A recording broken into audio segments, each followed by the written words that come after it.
तो कन्हैया स्त्रियों को रोक नहीं पा रहे और जोर जोर से रोने लगे और उधम से कहने लगे कि उधो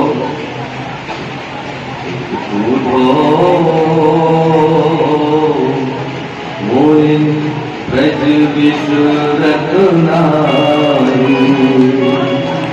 उधो मोए ब्रज विसरत नाई। अंति सुता को सुंदर लगो और कुंजन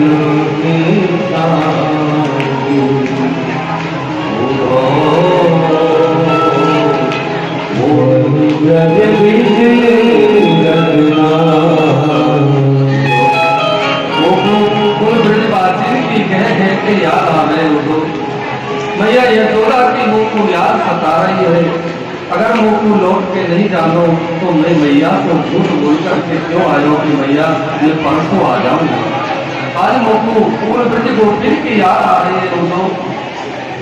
उदो तुम ऐसा करो, एक बार ब्रज में जाओ और ब्रज में जाके उन ब्रजवासी को समझाओ कि वो मुँह को स्मरण नहीं करे। जब मुँह को वो याद नहीं करेंगे तो मुँह को भी उनकी याद नहीं आएगी। उदो तुम एक बार ब्रज मंडल में जाओ, उनको समझा के आओ। तो उदो कहने लगे कि कैसी बात कर रहे हो गोपाल, मैं ब्रज में जाऊंगा ब्रजवासी को बार बारों को समझाने, वो मेरी भाषा को कैसे समझेंगे। मैं वेदांत में बोलूंगा वो क्या चारे पाड़िया मेरी भाषा को समझेंगे। लेकिन कन्हैया कहने लगे थोड़ा सरल भाषा में उनको समझाने का प्रयास करना।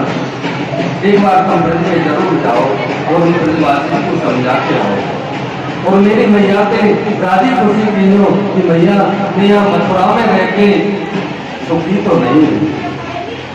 मैया समझ रही हो कि मथुरा में जाके वो राजगद्दी पे सुख भोग रहे हो।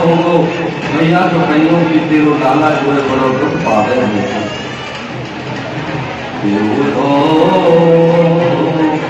मैया को नहीं हो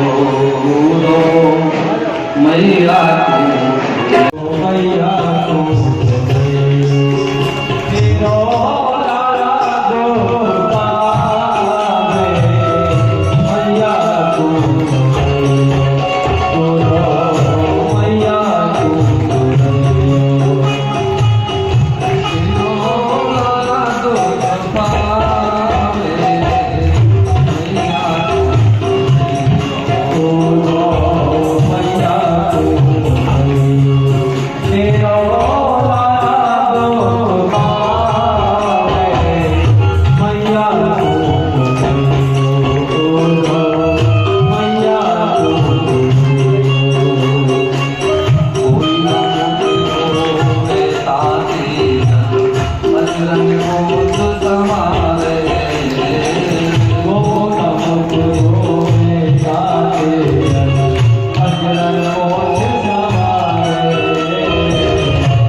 पायम चलन सिखा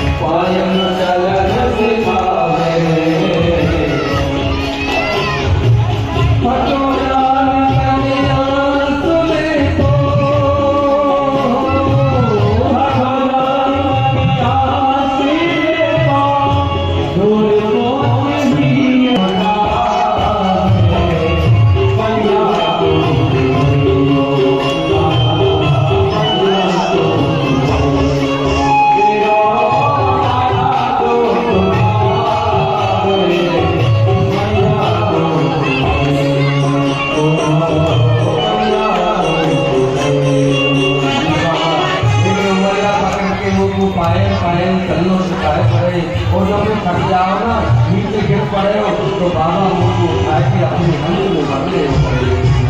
आज मुझको नंद बाबा की याद आ रही हो। बुलानो एक चेतना लावे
तब कहने लगे कि ठीक है कन्हैया तुम कहते हो तो मैं जा रहा हूँ पर ज्यादा रुकूंगा नहीं, वहाँ 2-4 घंटे रुकूंगा बस वापस आ जाऊंगा। कन्हैया कहने लगे ठीक है तू एक बार चलो तो जा, 2-4 घंटे में आएगा या 2-4-6 महीना में आएगा वही तो समय बता रहा। रथ में बैठ करके उद्धव जी गए। सुखदेव जी कहते हैं राजन ब्रजवासियों की स्थिति क्या हो गई, जो कन्हैया के संग के सखा है उनकी स्थिति क्या विचित्र हो गई कि जिस दिन से कन्हैया गए वर्षों हो गई तो वो ग्वाल बाल जो है आज भी सुबह से लेकर के और शाम तक वह मार्ग पे बैठे रहे जो मथुरा से मार्ग आ रहा है इंतजार में कि आज कन्हैया आ रहे हो, आज कन्हैया आ रहे होगो तो मार्ग पे जाके बैठ जाओ, सुबह से शाम तक बैठे रहे और शाम तक जब दिन छुप जाए जब कन्हैया नहीं आवे तो वापस लौट जाए और मैया से कहे यशोदा मैया से मैया तेरो लाला बड़ो निष्ठुर है, आज भी ना आए हो, आज भी ना आए। उद्धव जी पहुंचे ब्रज में, ब्रज में जैसे ही प्रवेश किया तो ब्रज का प्रभाव शुरू हो गया उद्धव। ब्रज की जो लता पता है ना, वो उलझ के मानो तो उद्धव से कह रही कि उद्धव कहाँ जा रहा है तो ज्ञानी बनने, तेरी ज्ञान के चितड़े उड़ जाएंगे। क्योंकि प्रेम के आगे ज्ञान ज्ञान सब फीके पड़ जाते हैं।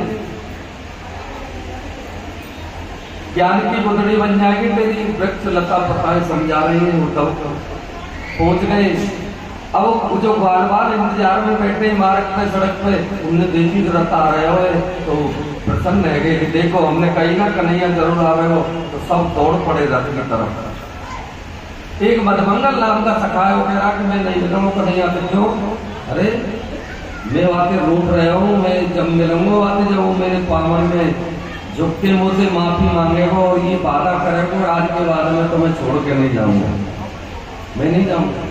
सब बार दौड़ पड़े और मधमंगल से भी रख गए हो नहीं गए हो, सोचे कि पहले रूट बाद में लूंगा, पहले एक बार गोरिया भर के मिलता हूँ। सब दौड़ पड़े और रथ के पास पहुंचे, रथ रुक गया।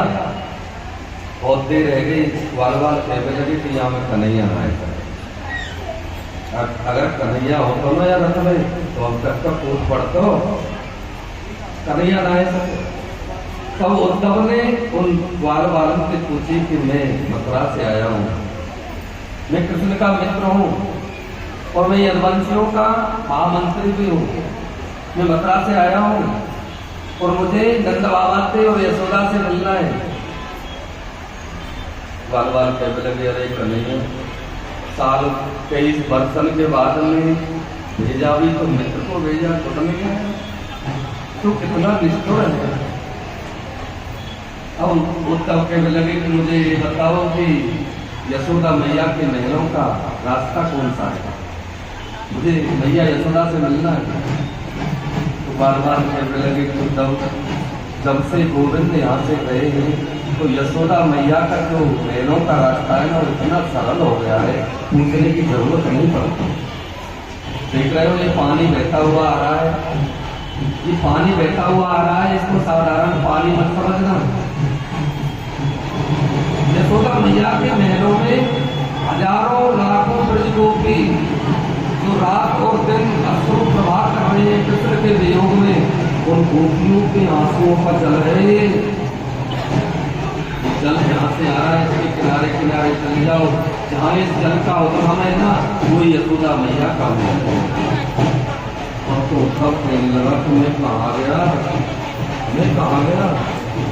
ऐसी विचित्र स्थिति, उद्धव पहुंचे मैया के महल में और मैया जो बैठी हुई है, आनंद बैठी है, स्मरण शक्ति नष्ट हो गई, आंखों से देखना कम हो गया, आंखों से पानी निकल रहा है। मैया को प्रणाम किया उद्धव ने, मैया को सुनी नहीं। उद्धव ने जोर से बोला मैया मैं प्रणाम करता हूँ, मैं मथुरा से आया हूँ। तो मैया एकदम से धीरे बोलो, धीरे, जोर से नहीं, धीरे बोलो, अल्लाह मत बताओ। मेरे जैसे जैसे अपनो लालच सुनायो है, कबो दूध मांगे, कबो दही मांगे, कबो माखन मांगे, कबो भाव मांगे, कबो चंदा मांगे, मेरे जैसे जैसे पन्ना में सुनायो है वो जग जाओ, धीरे बोलो। तो माता खड़क गए, क्या हो रहा है, इसको तो माता में छोड़ के आया, ये कह रही है पन्ना में सुनाया। भैया कहाँ है पन्ना में, तो उसको दिखाना, दर्शन कराना। उद्धव के संग मैया गई, देखा तो पन्ना सोना पड़ा है। और भैया कहने लगे कि गोविंद, उद्धव जब से कन्हैया यहाँ से गया तब से जो है कन्हैया को बरसों रह गई, कन्हैया पलना भी सुन रहे हो, मेरी बुद्धि ऐसी है, मेरी बुद्धि ऐसी है। सबको सुनाई दे रहा है, इतने भी महल नहीं है खुदा की, महलों की दीवारों की सबसे आवाज निकल रही है,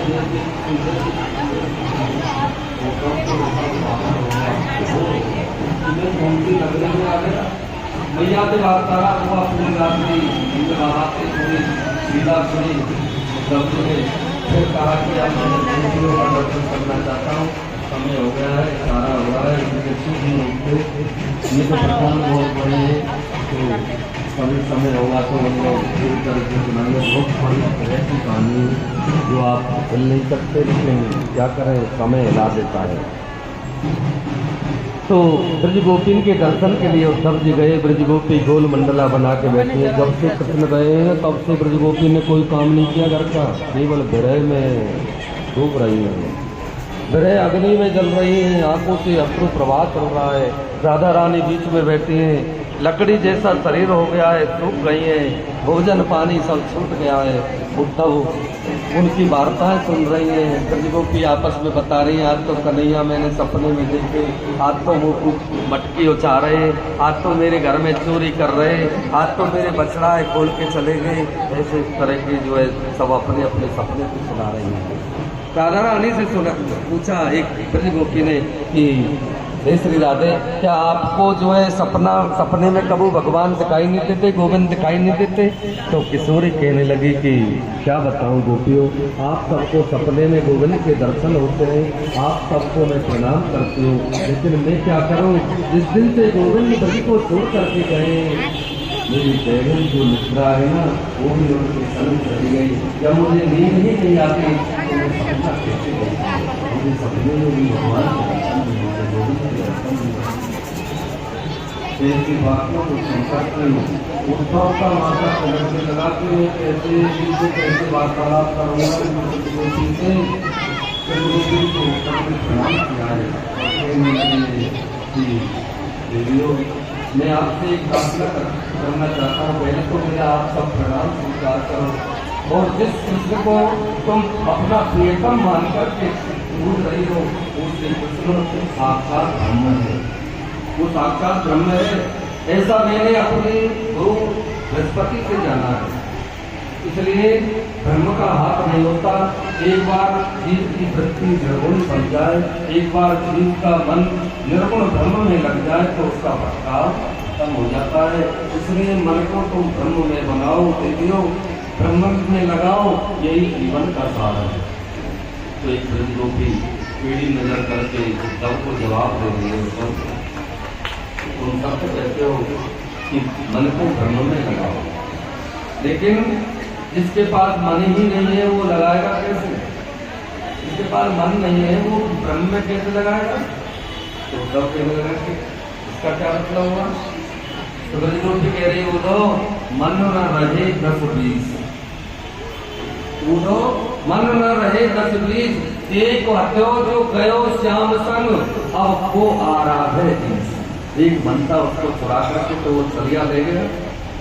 तुम तो सखा श्याम सुंदर के सकल योग के बीच, उठो मन न रहे 10-20। लेकिन कृष्ण तुम तो सखा हो, कृष्ण जी को नहीं जानते, और आप कहते हो कि ब्रह्म निर्गुण होता है, जिसमें कोई गुण नहीं होते हैं, ब्रह्म के हाथ नहीं होते, ब्रह्म का मुंह नहीं होता, निर्गुण ब्रह्म के पैर नहीं होते। अगर निर्गुण ब्रह्म के पैर नहीं होते, ब्रह्म के मुख नहीं होता, तो कैसे उन्होंने गाय बछड़ा चराई? गायों के पीछे कैसे भागे बोलते? अगर पैर नहीं होते तो, मुख नहीं होता तो कैसे उन्होंने माकर खाया? अगर हाथ नहीं होते तो छीके से कैसे मटकी उतारी उन्होंने? और आप सोचते हो कि हम कृष्ण से मिलने के लिए रोते हैं। आप अगर ये सोच रहे हो कि हम कृष्ण से मिलने के लिए रो रहे हैं, मथुरा यहाँ से कितनी दूर है? अगर हमको कृष्ण से मिलना होता तो मथुरा हम 2 बार जाके मिल करके वापस आ जाते। हम कृष्ण से मिलने के लिए नहीं रो रहे। चाहे हमें कृष्ण हृदय से लगा करके पीस डालें, चाहे पैर की ठोकर दे करके निकाल दें, जीवन पर्यंत तो हमसे नहीं मिले, हमको तड़पाते रहे, उस लंपट की जैसी चाहो ऐसा वो करें, चाहे वो जीवन भर तक हमको ना मिले, उनकी याद में रोते रोते हम जीवन निकाल देंगे, लेकिन उद्धव सिवाय कृष्ण के हम किसी को चाहेंगे नहीं। कृष्ण ही हमारा जीवन है। इस तरह से उद्धव से गोपियों का वार्तालाप हुआ, और इतने में क्या हुआ, गोपियां जो है रुदन करने लगी, रोने लगे। रोते रोते गोपियों के आंखों से जो आंसुओं के पनारे बहे, वो गोपियों के आंसुओं के पनारे एक नदी के रूप में प्रकट हो गए। और वो नदी एक सरोवर के रूप में परिणत हो गया और वही महासरोवर एक अथाह भाव समुद्र के रूप में परिणत हो गया। और उस भाव समुद्र के अंदर उद्धव जैसे ज्ञानी जो है गोता लगाने लगे। उद्धव जैसे ज्ञानी गोता लगाने लगे, कभी ऊपर आए कभी नीचे आए। और जब होश आया ना 6 महीने के 7 महीने के बाद में उद्धव ने देखा कि अपने आप को उद्धव ने गोपियों के चरणों में पड़ा देखा, गोपियों के चरणों में पड़े हुए। और होश आने पर गोपियों से कहने लगे कि देवियों मैं वादा करता हूँ कल का सूर्य अस्त बाद में होगा, उससे पहले मैं कृष्ण को आपके सामने खड़ा कर दूंगा। ये अच्छी बात नहीं है, कृष्ण आपको विरक्ति हुए छोड़ गया। तो उद्धव जी मथुरा को चल पड़े। सुखदेव जी कहते हैं कि उठो सुनो है चलो सुनो गोपिन की बोल, ज्ञान बजाई तुम तो गई और प्रेम बजायो ढोल। यानी ज्ञान के सामने प्रेम के सामने ज्ञान जो है फीका पड़ जाता है।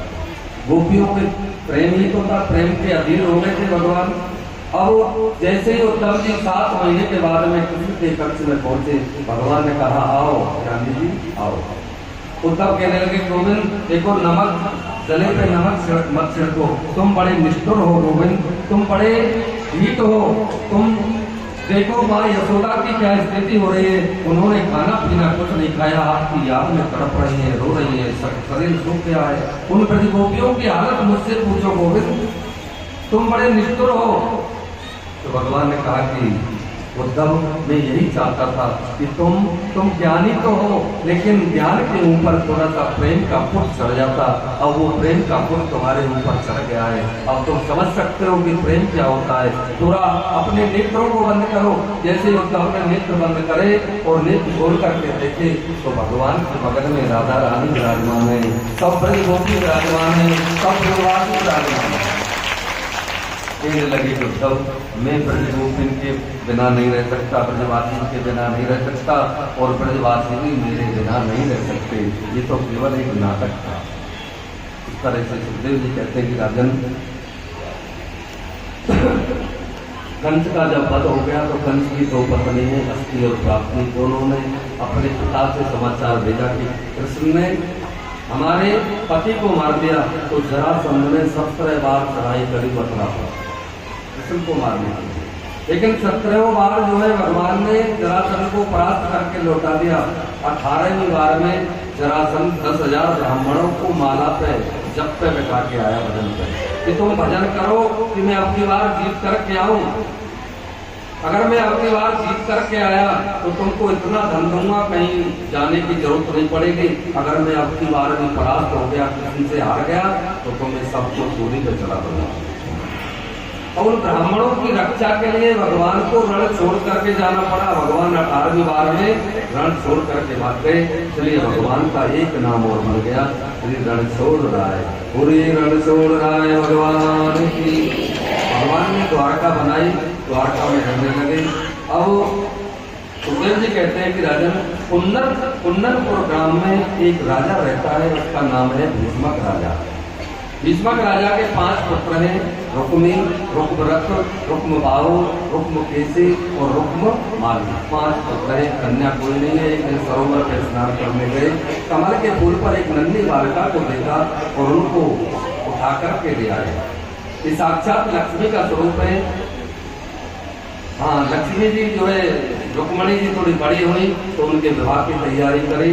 रुक्मी जो है रुक्मणी का भाई बड़ा, वो चाहता है कि रुक्मणी का विवाह शिशुपाल के साथ न हो। लेकिन रुक्मणी को जब पता लगा कि मेरा विवाह शिशुपाल से करना चाहता है भाई, तो अपनी भाभी के पास में गई और भाभी से कहने लगी कि भाभी मैंने तो अपना पति जो है द्वारका नाथ को स्वीकार कर दिया है और भाई जो है शिशुपाल के साथ में मेरा ब्याह करना चाहता है। तो भाभी ने कहा कि ऐसा करो, एक पत्र लिख दो द्वारका के लिए, वो आ जाएंगे उनके साथ में, तुम उनको माला पहना देना, स्वयंवर तो हो ही रहा है, कौन रोक लेगा। तो एक पत्र लिखा है रुक्मणी ने भगवान के लिए और क्या कह रही है पत्र में कि हे गोविंद, मैंने आपको देखा नहीं, केवल आपको सुना है और सुन करके ही मैंने आपको अपना पति वरण कर लिया है। गोविंद, मेरा जो भाई है रुक्मी वो मेरा विवाह शिषपाल से करना चाहता है गोविंद, मैं शिषपाल के साथ में विवाह नहीं करूँगी। अगर आप मुझे लेने के लिए नहीं आए तो मैं आत्महत्या कर लूँगी। हे गोविंद, अगर जो वस्तु एक शेर को मिलनी चाहिए उसको कोई बिगड़ ले जाए, बड़े संतोष की बात है गोविंद, इसलिए आपको समय पे आना होगा। आप सोचते होंगे कि पत्र कौन लिख रहा है, मैं भीष्मक राजा की कन्या हूँ, मेरा नाम रुक्मणी है, कुंदनपुर गाँव में रहती हूँ। आप जो है पधारे और आप कहेंगे कि मैं आपको कहाँ मिलूंगी। हमारे घर में, हमारे कुल में किसी कन्या का विवाह होता है तो विवाह से पहले कन्या कात्यायनी माता का पूजन करने जाते हैं, तो मैं भी कात्यायनी माता का पूजन करने जाऊंगी।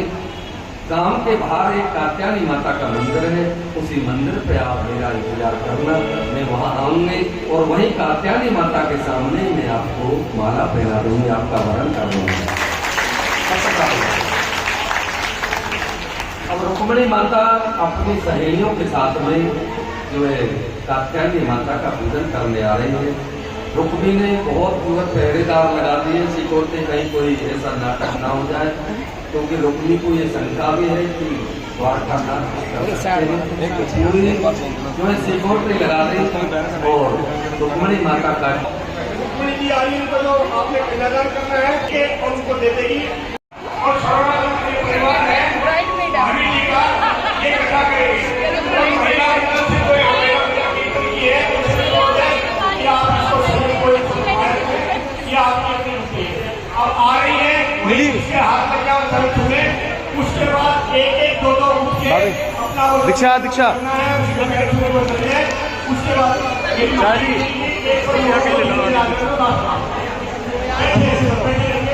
कोई हाथ जोड़ के विनती है हमारी, ठीक है ना।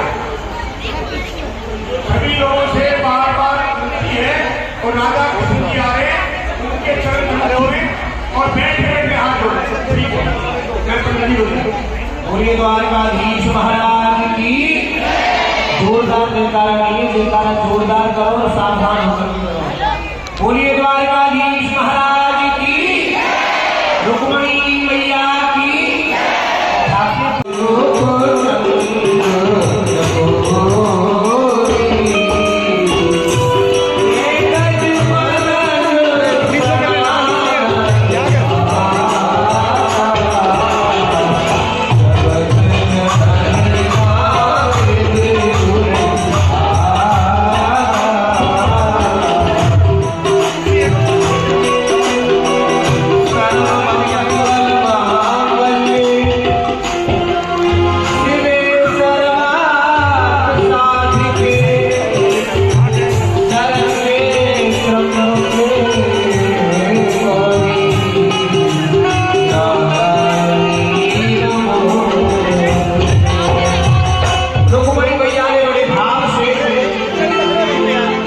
गौरी माता का पूजन किया और गौरी माता के पूजन से ही श्री द्वारकाधीश महाराज आए। भैया ये जो फिर खड़े हो गए महाराज, क्या मतलब है खड़े हो गए? हेलो हेलो हेलो ऐसे लाइन लगा करके खड़े हो सभी, तो सभी का नंबर आ सके पूजन का। तेरी दर्दगी है माता के सोनी, तेरी दर्दगी है माता के सोनी, सुन ले पुकार मैया, सुन ले पुकार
एतद्यः श्री कृष्ण श्री रुक्मिणी विवाहितार्थाय हस्तलेपन मितार्थाय संकल्पम एवं विवाहितार्थाय संकल्पम करिष्ये। मंगलम भगवान विष्णु मंगलम गरुड़ध्वज मंगलम पुंडरीकाक्षो मंगलम मंगलायतनो हरि। कन्यादान किया हमारे राजा भीष्मक राजा ने, जो हमारे महावीर भैया इस समय बने हुए रुक्मिणी भैया का चुपके सारा काम किया है।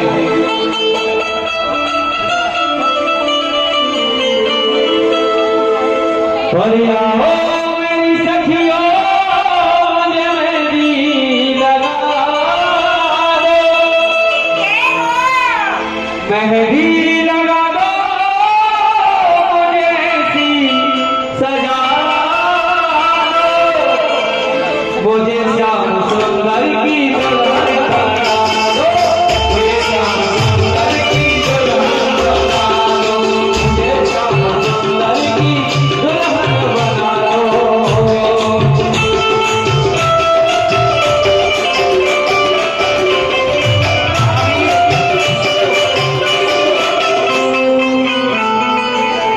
महावीर भैया के उपरांत भैया हमने पूरे भगवान की भक्ति ही है।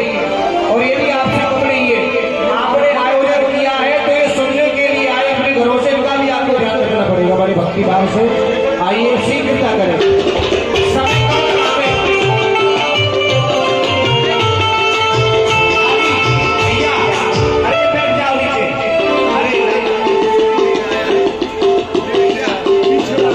भैया पीछे वालों को तो कुछ नहीं दिख रहा है। एक एक करके फोटो ले।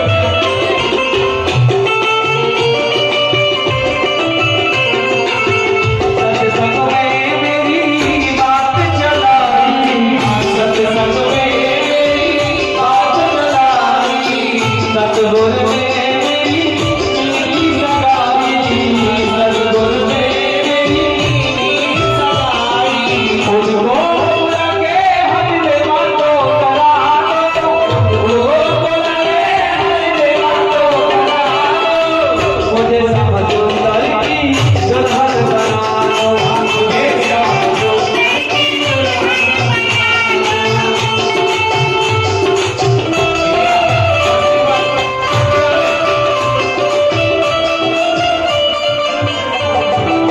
देखो जी,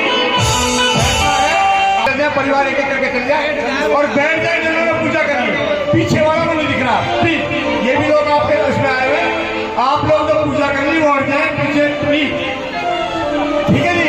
और नंबर बाई नंबर आप चलते रहे ताकि औरों का नंबर भी आ जाए।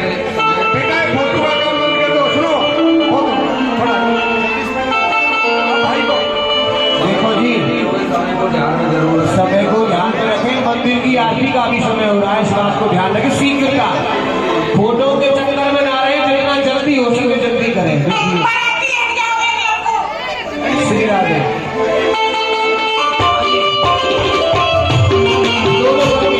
बधाई हो।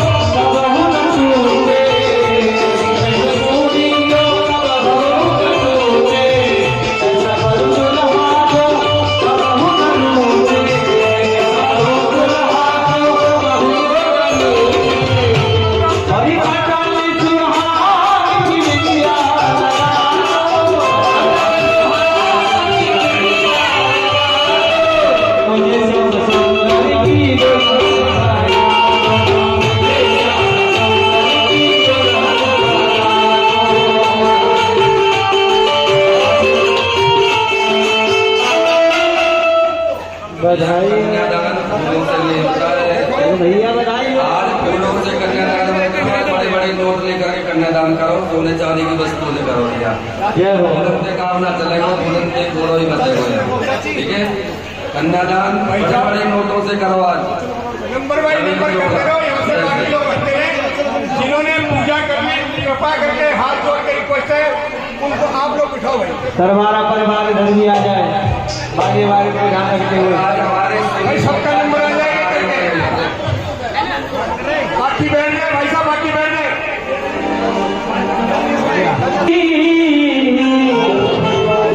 मुझे दुल्हन बना दो मेरे साथ, बना दो मेरे साथ, कश्मीरा की मुझे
मेरी एक विनती है, आराम आराम से एक एक दो दो तुम्हारे स्थान पे पहुंचे पंडित जी। पंडित जी थैला लेके गए कि नहीं गए?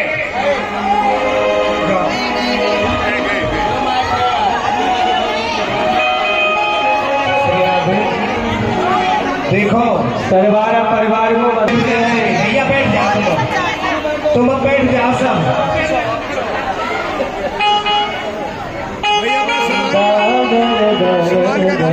और भैया अपने हार हमें को ध्यान रखिए, जो लोग पहन रखे ना सोने की माला लटका रखी है, पर कोई अपनी दिवाली न मना जाए यहाँ, ठीक है? और तुम्हारे दिवाली निकाल जाए।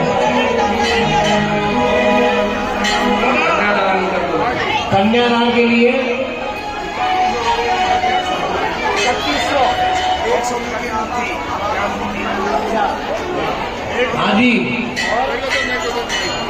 3100 रुपए नगद, एक सोने की अंगूठी, चांदी के पजेब। देखिए जी, कन्यादान के निमित्त से हमारे सरवारा परिवार में से श्री महावीर भैया ने रुक्मणी मैया के विवाह, भगवान कृष्ण के विवाह के उपलक्ष्य में 3100 रुपए का कन्यादान दिया। जोरदार तालियां।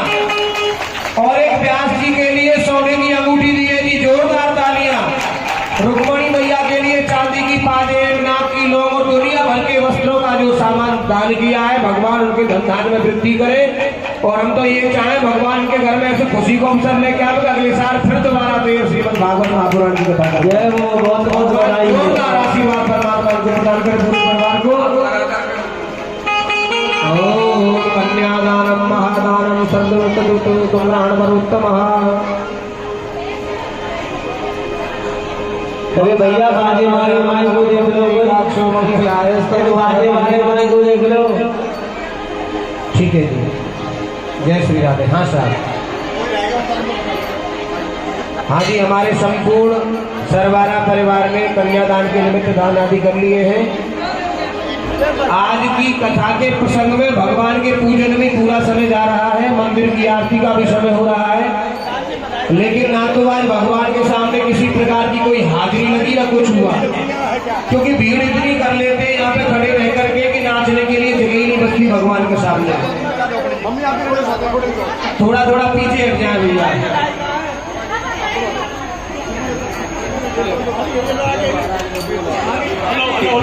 कन्यादान वालों का अब ये परिवार होते हैं, सरवारा साहब के महावीर जी के परिवार के छोटे भाई, बड़े भाई, भाभी, बुआ, माँ, ताऊ, सभी कन्यादान करते हैं शादियों में। भाइयों पीछे ना रहे होते, आ जाते कन्यादान में। भैया एक बात बताओ, संसार तो मोटे मोटे लिफाफे कईयों कोइयों ना कहते कि तुमने थोड़े दिए हैं। और यहाँ चुप से 150 रुपए ठाकुर जी को मतलब ज्यादा करो। सभी लोग अपने कम से कम परिवार के जो भाई हैं वो तो बताएं क्या क्या दे रहे हैं कन्यादान में, क्या उनको खुशी नहीं है? बताओ भैया क्या दे रहे छोटे वाले भाई राजेंद्र सरवारा जी और कृष्ण सरवारा जी और सुरेश सरवारा जी, बताओ भैया क्या दे रहे हैं? बोले आपके नाम की घोषणा करें। हमारे सुरेश भैया जी की तरफ से कन्यादान की राशि जेब से बाहर आ रही है बड़े भक्ति भाव से। और ये हमारे सुरेश भैया ने कन्यादान के निमित्त से 1100 रुपए का दान दिया। एक बार जोरदार ताली हो जाइए। पूरे द्वारकाधीश महाराज की। हमारे राजेंद्र भैया भी पीछे नहीं है, उन्होंने भी 1100 रुपए का जोरदार कन्यादान दिया। जोरदार ताली हो जाइए। और हमारे जो भाई और वो आए नहीं यहाँ पे अनुपस्थित हैं। और कोई अपना नाम बोलो। और यदि कोई अपना नाम बुलवाना चाहे कन्यादान के निमित्त कुछ दान करना चाहे तो बोल सकते हैं भैया। महेंद्र भैया जी यहाँ पे उपलब्ध नहीं है, आए नहीं है। उनके बच्चों की तरफ से 500 रुपए का कन्यादान दिया है। एक बार जोरदार ताली बजाइए। बोलिए द्वारकाधीश महाराज की जय हो। अब सभी ने पूजन कर लिया ना भैया घर परिवार में। अब सब यहाँ से पीछे हट जाओ, हमारी आपकी प्रार्थना है। और हाँ जी देखिए दूसरी तीसरी जगह से बधाई आ रही है विवाह की, और हल्की नहीं रह जाए बधाई किसी भी तरीके से। हमारे जो महावीर भैया हैं जो सरवारा जी हैं, उनके समधी और समदिन दोनों ने आकर के कन्यादान की राशि निकाली है। कितनी राशि है साहब? कितनी राशि है? 1100 रुपए की राशि प्रदान कर रहे हैं भगवान उनके कन्यादान के लिए। परमाणु धनदान में वृद्धि करें, भगवान सदा को आऊँ तो सही से कोई फोटो खींचे, सारे काम तो मुझे करने पड़ते हैं। तेरी बहू आ जाएगा इसमें कोई संकोच न करें। देखिए दान तो वित्त समान होता है। एक परिवार है वो की यजमान है तो लाखों लाखों में दे दे तो भी कोई बात नहीं है। लेकिन हमारी माता जो पीछे बेचारी खड़ी है वो 100-200 में देकर के बुलवाना चाहे तो बोलने को हमको कोई संकोच नहीं करता है। ठीक है जी, जाओ आप जाओ आ जाएगी।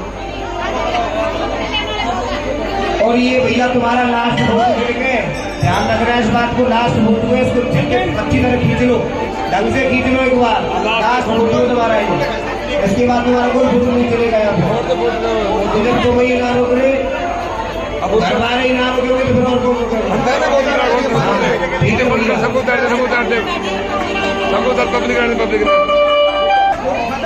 फोटो खत्म, कोई फोटो नहीं होगा। अब एक सुंदर सा भजन होगा उसके बाद में ठीक है भैया, हाँ बधाई मिले। बैठ जाओ, नाचने को सोच जाए। जब अच्छा है, जब जन्म हो भैया जो कह रहे हैं बैठ गया भाई बजेगा जब फिर लोग बिदाई कर जाएगी बधाई। ठीक है। और हमारी जो माता है ना जो भगवान के सामने नृत्य करना चाहती है, भगवान हाथी लगाना चाहती है, वो माता हमारी अपनी जगह पे खड़े होकर के नाचे। चारों तरफ कैमरा घूमेगा, उड़ने वाला कैमरा घुमाया। ध्यान दें, हाँ जी करिए सुनो। थोड़ा थोड़ा पीछे आओ, पीछे हो जाओ, अपने 20 कदम पीछे हो जाओ। हमारे रुक्मणी भैया और श्री द्वारकाधीश दोनों